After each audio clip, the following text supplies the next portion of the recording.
ఛానలుకి స్వాగతం. నవరాత్రుల్లో ఏ రోజైనా సరే ఈ చెట్టును తాకండి చాలు, మీ కష్టాలన్నీ కూడా పోయి మీరు కోటీశ్వరులు అవుతారు. అయితే నవరాత్రుల యొక్క ప్రాధాన్యత ఏంటి, అలాగే ఈ యొక్క నవరాత్రుల్లో ఏ చెట్టును తాకటం ద్వారా మీరు కష్టాల నుండి విముక్తి పొందుకొని కోటీశ్వరుడు అవుతారు, ఆర్థిక వృద్ధి మీ సొంతమవుతుంది, సకల సౌభాగ్యాలు మీకు కలుగుతాయి అనే వివరాలు అన్నీ కూడా ఈరోజు ఈ వీడియోలో వివరంగా తెలుసుకుందాం. వీడియోలోకి వెళ్లే ముందు మా చిన్న రిక్వెస్ట్ ఏంటంటే, ఇదివరకు మా ఛానల్ ని మీరు సబ్స్క్రైబ్ చేసుకోనట్లయితే సబ్స్క్రైబ్ చేసుకోండి. అలాగే పక్కనే ఉన్న గంట సింబల్ మీద ఆల్ అప్డేట్స్ ని క్లిక్ చేయండి. అప్పుడే మేము అప్లోడ్ చేసే ప్రతి వీడియోకి మీకు నోటిఫికేషన్ అనేది వస్తుంది. ఈ 2025వ సంవత్సరంలో సెప్టెంబర్ 22వ తేదీ నుండి అక్టోబర్ 1వ తేదీ వరకు దేవీ నవరాత్రుల పర్వదినాలు కనిపిస్తున్నాయి. ఈ నవరాత్రుల్లో అమ్మను భక్తి శ్రద్ధలతో ప్రతి ఒక్కరూ కూడా ఆరాధిస్తారు. ఈ నవరాత్రుల్లో 9 రోజులు 9 రూపాల్లో అమ్మవారిని అత్యంత భక్తి శ్రద్ధలతో ఆరాధిస్తారు. నవరాత్రులు భక్తులకు అత్యంత పవిత్రమైనటువంటి 9 రోజుల ఉత్సవం. ఈ 9 రోజుల్లో భక్తులు ఉపవాసాలు, పూజలు, ధ్యానాలు చేస్తారు. ఆధ్యాత్మిక శ్రద్ధ పెరుగుతుంది. నవరాత్రుల ఉత్సవంలో ఒక ముఖ్యమైన విశ్వాసం చెట్టును తాకటం అనేది. భారతీయ సాంప్రదాయంలో చెట్లు కేవలం ప్రకృతి అవయవం మాత్రమే కాదు, వాటిని దైవ రూపంగా భావిస్తారు. వృక్షాల ప్రతి శ్రేణి, ప్రతి ఆకులు, ప్రతి కాండం ఒక ప్రత్యేకమైన శక్తిని కలిగి ఉంటాయి. నవరాత్రుల్లో ఏ రోజైనా సరే ఈ చెట్టును ముట్టటం ద్వారా మనసులోని నెగిటివ్ భావాలు, కష్టాలు తొలగిపోతాయి, ధైర్యం పెరుగుతుంది, శాంతి పెరుగుతుంది, కోటీశ్వర స్థాయి లాంటి లాభాలు పొందవచ్చని పురాణాలు కూడా చెబుతున్నాయి. అయితే చెట్లు మనకు ఇస్తున్న శక్తి 3 రకాలుగా ఉంటుంది. 1 ఆధ్యాత్మిక శక్తి, 2 మనోభావ శక్తి, 3 సాంఘిక లేదా భౌతిక శక్తి. ఆధ్యాత్మిక శక్తి అంటే కనుక భక్తి శ్రద్ధ పెరుగుతుంది. మనోభావ శక్తి అంటే ఆందోళన, భయం తగ్గుతుంది, మనస్సు స్థిరపడుతుంది. సాంఘిక భౌతిక శక్తి అంటే సంపద, ఆరోగ్యం, సామాజిక స్థాయి పెరుగుతుంది. చెట్టు ముట్టటం ద్వారా మనకు ఈ 3 శక్తులన్నీ కూడా లభిస్తాయని పురాణాలు, వేద, సామాజిక విశ్వాసాలు స్పష్టం చేశాయి. ప్రతి చెట్టు ప్రకృతి భాగంగా ఉండటమే కాకుండా దైవ రూపంలో భావించటం జరుగుతుంది. వనమూలికలు, వటవృక్షం, పీపల్, ముంత, అశోక వృక్షం వంటి చెట్లు మనకు పవిత్ర శక్తిని అందిస్తాయి. పురాణాల ప్రకారం చెట్లు దేవతల వలె భక్తులను రక్షిస్తాయి.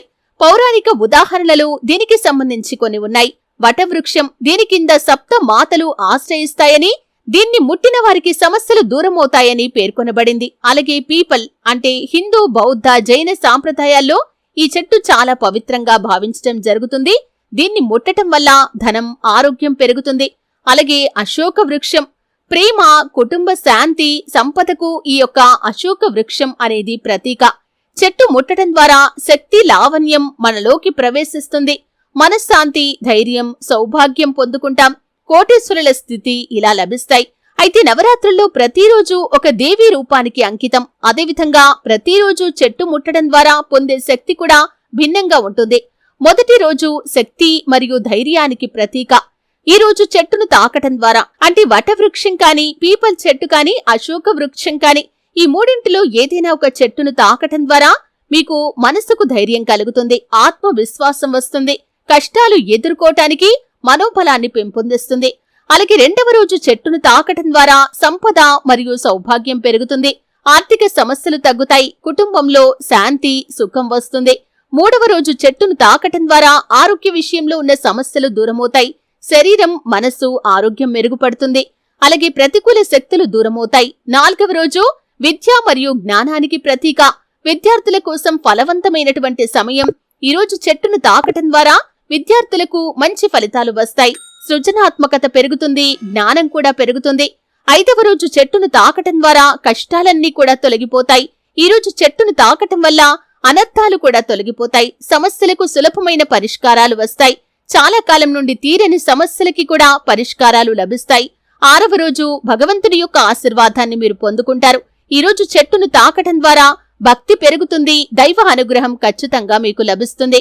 అలాగే 7వ రోజు చెట్టును తాకటం ద్వారా కుటుంబంలో శాంతి నెలకొంటుంది, ఇంట్లో సుఖ సంతోషాలు, ఆత్మీయత పెరుగుతాయి. 8వ రోజు చెట్టును తాకటం ద్వారా ధనం లభిస్తుంది, స్థిరమైన జీవితాన్ని ఏర్పరచుకుంటారు, ఆర్థిక స్థిరత్వం పెరుగుతుంది, పెట్టుబడులకు లాభాలు వస్తాయి. 9వ రోజు చెట్టును తాకటం ద్వారా కోటీశ్వరుల స్థాయికి వస్తారు. భక్తి, శ్రద్ధ మరియు కృషితో కోటీశ్వరులవ్వటం సాధ్యమవుతుంది. అంటే భవిష్యత్తులో మీరు తీసుకునే నిర్ణయాలు మీ యొక్క జీవితంలో ఊహించని అద్భుతమైన మార్పులను తీసుకుని వస్తాయి. ఈ విధంగా 9 రోజులకు 9 విశేషమైనటువంటి ఫలితాలు లభిస్తాయి. ఈ విధంగా ఏ రోజైనా సరే మీరు చెట్టును తాకితే కనుక, అంటే అది వటవృక్షం కావచ్చు, పీపల్ చెట్టు కావచ్చు, అశోక వృక్షం కావచ్చు, అంటే మీకు ఏది అందుబాటులో ఉంటే అది ఆ చెట్టు దగ్గరికి వెళ్లి మీరు ఒకసారి చెట్టు మొదట్లో తాకండి. వీలైతే కనుక మీరు చెట్టు మొదట్లో కొన్ని నీళ్లు పోసి ఆ నీటితో తడిచినటువంటి భూమి ఏదైతే ఉందో అక్కడున్నటువంటి మట్టిని తీసుకుని మీ యొక్క నుదుటిన ఒక బొట్టులాగా పెట్టుకోండి. చెట్టుకు నమస్కారం చేసుకోండి. ఎందుకంటే కనుక చెట్లు దైవ స్వరూపానికి ప్రతీకలు కాబట్టి చెట్టుకి నమస్కారం చేసుకుని మీ యొక్క జీవితంలో ఉన్నటువంటి కష్టాలు, బాధలు అన్ని కూడా చెప్పుకోండి. మీరు ఖచ్చితంగా సమస్యలను అధిగమించగలుగుతారు. ఆర్థికంగా వృద్ధిని చూడగలుగుతారు. అయితే వృక్ష పవిత్రత పురాణాల్లో వివరించబడింది. వృక్షాలను భగవంతుని రూపంగా పరిగణించవలసిందిగా పురాణాలు సూచిస్తాయి. వటవృక్షం, అశోక వృక్షం, పీపల్ వృక్షం ఇవి ముట్టటం ద్వారా భక్తికి శక్తి వస్తుందని చెప్పబడింది. వేదాల సూచనల ప్రకారం వనాల్లో ధ్యానం, పూజ, వృక్షం ముట్టటం వల్ల ధర్మశక్తి పెరుగుతుందని కూడా వేదాలు చెబుతున్నాయి. గ్రామీణ ప్రాంతాల్లో ప్రతి ఉత్సవంలో చెట్లు పవిత్రంగా భావించబడతాయని వాటిని భక్తులు ముట్టుకుంటూ ఉంటారు. చెట్లు ముట్టటం ద్వారా సమస్యలు తగ్గుతాయని వృద్ధులు, పెద్దలు కూడా చెబుతూ ఉంటారు. ఈ విధంగా చెట్టు ముట్టటం ద్వారా మీ యొక్క జీవితంలో ఉన్నటువంటి ప్రతి సమస్యకి కూడా పరిష్కారం అనేది లభిస్తుంది. అంటే మీకు ఏ రోజు వీలైతే ఆ రోజండి, నవరాత్రుల్లో ఏ రోజైనా సరే ఈ 3 వృక్షాల్లో ఏ వృక్షం మీకు అందుబాటులో ఉన్నా సరే, ఒకవేళ వీలైతే కనుక 3 వృక్షాల దగ్గరికి వెళ్లి 3 వృక్షాలను కూడా ముట్టుకొచ్చండి.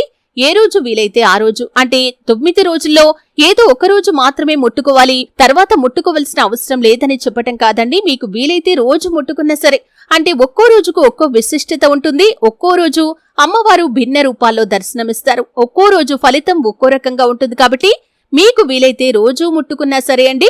ఈ విధంగా చెట్టును ముట్టుకొని చెట్టుకు నమస్కారం చేసి మీ యొక్క మనసులో ఉన్నటువంటి బాధలను చెప్పుకోండి. ఆశీర్వదించమని ఆ దుర్గా అమ్మవారిని వేడుకోండి. అలాగే దేవతల యొక్క ఆశీర్వాదాన్ని ఖచ్చితంగా పొందుకుంటారు. ఈ విధంగా మీరు వటవృక్షం కానీ, పీపల్ చెట్టు కానీ, లేదా అశోక వృక్షం కానీ ఈ 3 చెట్లలో దేన్ని ముట్టుకున్నా సరే దాని ఫలితాలు మీరు ఊహించని స్థాయిలో ఉంటాయి. మీ యొక్క జీవితంలో ఉన్నటువంటి కష్టాలు, బాధలు అన్ని కూడా తొలగిపోతాయి. సుఖ శాంతులు కలుగుతాయి. ఆర్థికంగా గణనీయమైనటువంటి వృద్ధిని మీరు ఖచ్చితంగా చూడగలుగుతారు. అలాగే ప్రతిరోజు, అంటే ఈ నవరాత్రుల్లో ప్రతిరోజు దుర్గా అమ్మవారిని భక్తి శ్రద్ధలతో ఆరాధించండి. అమ్మవారి యొక్క కృపాకటాక్షాలు ఎల్లవేళలా మీకు తోడుగా ఉంటాయి. చూశారు కదండి నవరాత్రులకు ఉన్నటువంటి విశిష్టత ఏంటి, అలాగే నవరాత్రుల్లో ఏ చెట్టును తాకటం ద్వారా మీరు కోటీశ్వర స్థాయికి చేరుకుంటారు, మీ యొక్క జీవితంలో ఉన్నటువంటి కష్టాలు తొలగిపోతాయి. ఈ పూర్తి వివరాలు అన్ని కూడా క్లుప్తంగా తెలుసుకున్నారు. వీడియో నచ్చితే ఖచ్చితంగా లైక్ చేయండి. మరిన్ని మంచి వీడియోల కోసం ఇప్పుడే మా ఛానల్ ని సబ్స్క్రైబ్ చేసుకోండి.